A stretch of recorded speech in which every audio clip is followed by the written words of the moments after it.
ஓம் முருகா போற்றி. ஓம் சரவண பவ. நீ மகிழ்ச்சியாக இருந்தாலும் உன் மனதில் ஏதோ ஒரு பயம் ஓடிக்கொண்டு தான் இருக்கின்றது. ஆனால் அது தேவையற்ற பயம் என்பதை நீ உணர்ந்து கொள். உன் வாழ்க்கையில் நல்ல மாற்றங்கள் ஒவ்வொன்றாக நடக்க ஆரம்பிக்கும். அந்த ஆரம்பிக்க விட்டால் போதும், உனக்கு பயம், எதிர்மறை எண்ணங்கள் எல்லாமே ஓடிவிடும். உன் செயல்பாட்டை தடுக்கும் பயத்தை முதலில் நிவிடு. நல்லதை நினை. உனக்கு நன்மைகள் மேலும் மேலும் பெருகி கொண்டே இருக்கும். உன்னுடைய வாழ்க்கையானது உயர்ந்து கொண்டே இருக்கும். உனக்கு நல்லது நடக்கத்தான் போகிறது. அதை நடத்தி வைக்கவே நான் உன் வீட்டிற்கு வரப்போகின்றேன். உனக்கு நல்லது நடந்தே தீரும். கோபத்தை காட்டிக்கூட ஒருவரை காயப்படுத்தி விடு. ஆனால் ஒருபோதும் அன்பை காட்டி மட்டும் நீ ஏமாற்றி விடாதே. அது மிகப்பெரிய பாவம். தூக்கி எறிந்து விட்டார்களே என்று நீ கலங்காதே. கவலையும் படாதே. அவர்களுக்கு தெரியாது, என்னுடைய அன்பு குழந்தையை கை தூக்கிவிட உன் அப்பா நான் இருக்கிறேன் என்று அவர்களுக்கு தெரியாது. நீண்ட நாட்களாக நீ கேட்ட முக்கியமான வேண்டுதல் நிறைவேறும் காலம் வந்துவிட்டது. உன் மனதில் உள்ள பாரங்கள் குறைவதை நீ கொஞ்சம் கொஞ்சமாக உணரப் போகின்றாய். தொலைதூரத்தில் இருந்து ஒரு அழைப்புகள் உனக்கு தேடி வரும்.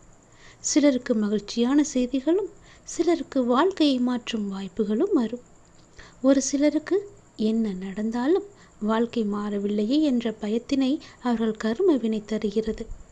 ஆனால் வாழ்க்கை ஒரு நொடி பொழுதில் மாறக்கூடியது என்பதை உணர்ந்து கொள்.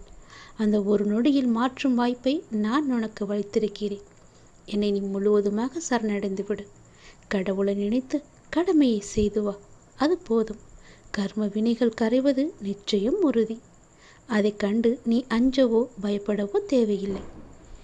ஒவ்வொருவரும் இதனை கடந்து வாழ்வில் வெற்றி பெற்றவர்கள்தான் நிறைய பேர் இருக்கின்றார்கள். தைரியமாக இருந்து என்னுடைய நாமத்தை நீ தியானித்து வா. இன்று நீ ஏற்றும் தீபம் நிச்சயம் உன்னுடைய வாழ்வில் ஒளியை தரும்.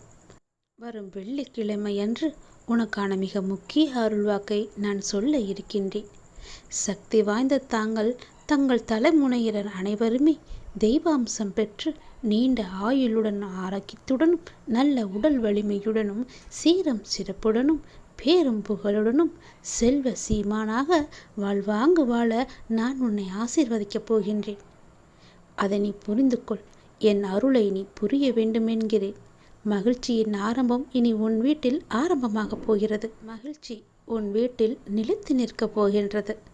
வரும் வெள்ளிக்கிழமையன்று உனக்கான வாக்கை நான் சொல்ல உன்னை தேடி வருகிறேன். தவறாமல் கேட்டுவிடு. அது உனக்கான தெய்வ வாக்கு.